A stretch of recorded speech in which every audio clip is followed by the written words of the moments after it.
네, 하나님 감사합니다. 귀한 하루 주셨습니다. 우리 서로에게 축복합니다.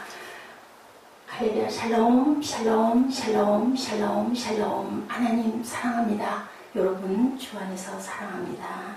예, 오늘 19장 1절에서 19절 다시 또 욥이 대답합니다. 예, 너희들이 나를 어찌 이렇게 학대하고 이렇게 아프게 하느냐. 허물은 내게만 있느냐. 너희도 있지 않느냐. 그죠? 나를 향하여만 자만하며 내가 수치로서는 힘가 있다고 증언하려면 하려니와 하나님이 나를 억울하게 하셨다. 내가 폭행을 당한다고 부르짖으나 응답이 없고 도움을 간구하였으나 정의가 없구나. 그가 내 길을 막아 지나가지 못하게 하고 내 앞길에 어둠을 두셨고 나의 영광을 거두고 가신 나의 관물을 머리에서 바뀌시고 사면으로 나를 허르시니 나는 죽었구나. 내 희망을 나무 뽑듯 뽑으시고 나를 향하여 진노하시고 원수같이 보시는구나. 전부 다 이 모든 얘기들이 너희들이 나를 이렇게 힘들게 하니 하나님이 나를 이렇게 버렸다. 그런데 사실은 아니었죠. 사단이 이렇게 했던 거 우리가 이럴 때가 얼마나 많은가라는 생각을 합니다. 내 친척도 내 아내도 내 종도 내 자녀들까지도 나를 다 없인 여기고 나의 가까운 친구들이 나를 미워하고 내가 사랑하는 사람들이 돌이켜 나의 원수가 되었다. 다 내게서 떠나가고 내 피부와 살이 뼈에 붙고 남은 것은 세상에 잇몸밖에 없다. 내 친구야 나를 불쌍히 여겨라 불쌍히 여겨라. 이렇게 했는데도 8장까지 3번씩 계속 비난하는 정죄하는 그리고 아주 아프게 하는 그러한 고통만 주는 친구들의 그러한 그 발언들. 잘못된 판단은 용서받을 수가 있죠. 모르고 실수로 인해 잘못해서 허물이 있었다 하자라고 이렇게 얘기하죠. 사람이 아무리 선해도 허물은 있는 거다. 모든 인간에는 허물이 있죠. 우리가 생각하는 것, 어리석은 일들이 얼마나 많은지 또 이렇게 하나님이 나를 그랬어 하고 오해하고 하나님이 내가 아무리 부르짖어도 대답 없어. 하나님께서 나를 이제 버렸어. 이럴 때가 참 많습니다. 너희가 나를 책망함으로 나에게 그런데도 고통까지 나한테 더 필요까지야 있느냐 이렇게 얘기하죠. 6절의 내용 너희는 내가 고통 속에서 불평한 말들을 모두 헛되이 하고 그것을 악용하여 나를 치하지만 불평의 원인이 무엇인지 생각해라. 너희가 그 불평을 정죄하고 나를 비난하기에 앞서 그것을 곰곰이 생각해봐. 나의 하나님이 나를 불하게 하신 줄을 알아야 한다. 내가 이렇게 할 수밖에 없도록 하나님께서 하셨다는 거 너희들도 알아야 되지 않니? 욥의 친구들의 깊이 생각해 보기를 원했던 것이 3가지가 있었습니다. 하나는 욥이 당하는 고통이 너무 커서 사람으로는 도저히 견딜 수가 없었어. 또한 2번째는 욥에게 어려움을 준 이가 바로 하나님이시잖아 라는 거죠. 우리 인생들의 오해입니다. 그래서 그는 고통 속에서 하나님과 나는 싸워야 했다. 누가 그랬어요? 야곱이 그랬죠. 밤새도록 하나님과 씨름했죠. 다른 하나는 나를 불하게 하신 것은 그의 손이었어. 나를 에워싼 것은 그의 그물이었어. 그러므로 너희가 이처럼 나서서 나를 치게까지 할 필요까지는 없잖아. 하나님이 나를 이렇게 하니 너희는 나를 불쌍히 여겨야 되지 않겠니?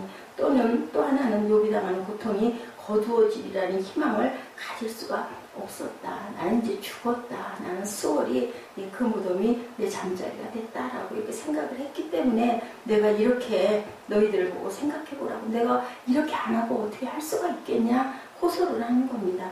그는 고통을 호소했으나 평안함은 절대로 얻을 수가 없었죠. 그가 왜 환난을 당해야 하는지 이유를 알고 싶었으나 알 수가 없는 거예요. 그 이제 과정을 가고 있죠. 어떤 문제든지 우리 터널도 가다 보면 한가운데 가면 더 깜깜해지죠. 그러다가 처음에는 뭐 조금 어슴푸레하다가 점점점 깜깜해지다가 한참 지나가고 나면 거기서부터 이제 조금씩 빛이 비치고 환해지고 빛이 보입니다.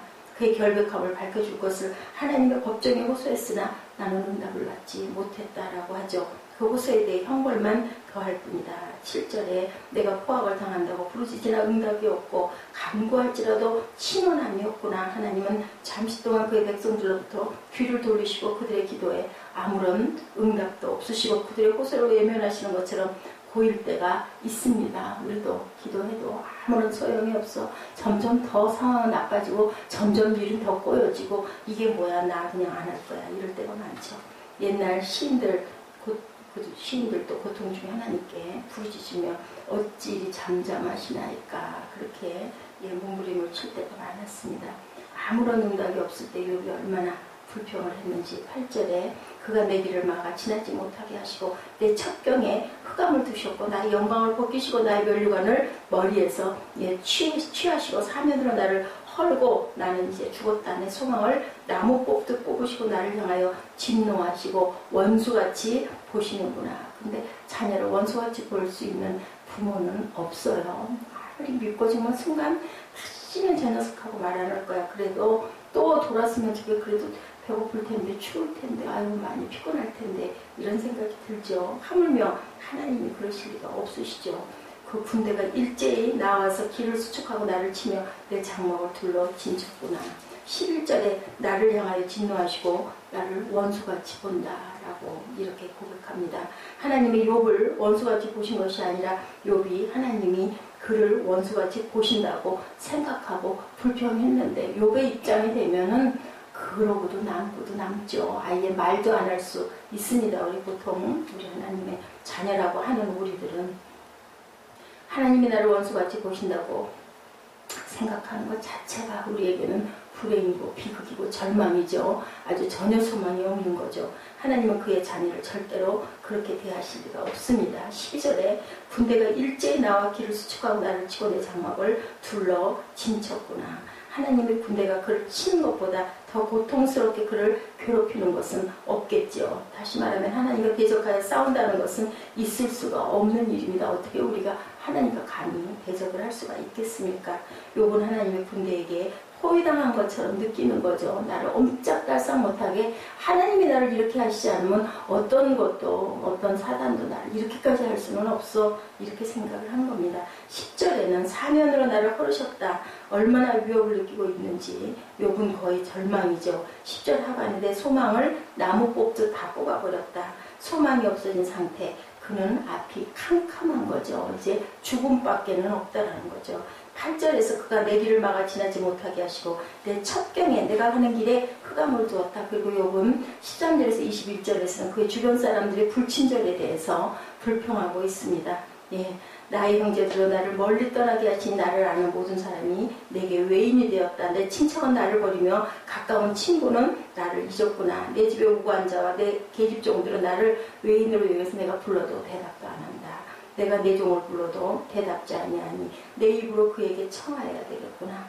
내 숨을 내 아내가 싫어하고 내 동포들도 형이하는구나. 어린아이들이라도 나를 없이 여기고 내가 일어서면 나를 조롱한다. 나의 가까운 친구들이 나를 미워하며 나의 사랑하는 사람들이 돌이켜 나의 대적이 되었다. 내 피부와 살이 뼈에 붙었고 남은 것은 거의 잇몸뿐이다 라고 얘기하죠. 나를 그러니 불쌍히 여겨라. 어떻게 너희가 나를 하나님처럼 그렇게 핍박할 수가 있느냐. 아예 더 죽는데 저 죽어라고 처박는 꼴이라는 거죠. 욥의 고난을 짐작할 수가 있습니다. 우리가 욥기를 안다고 하고 가장 최고의 고난을 당한 자가 욥이라고 하지만 우리가 직접 이렇게 읽어보고 느껴보니 우리가 우리 고난이라고 할 일도 없죠. 일상에서는 아픔이나 해결되지 않은 일들이 인생에는 누구에게나 다 크고 작게 있습니다. 있는 자도 없는 자도 그죠?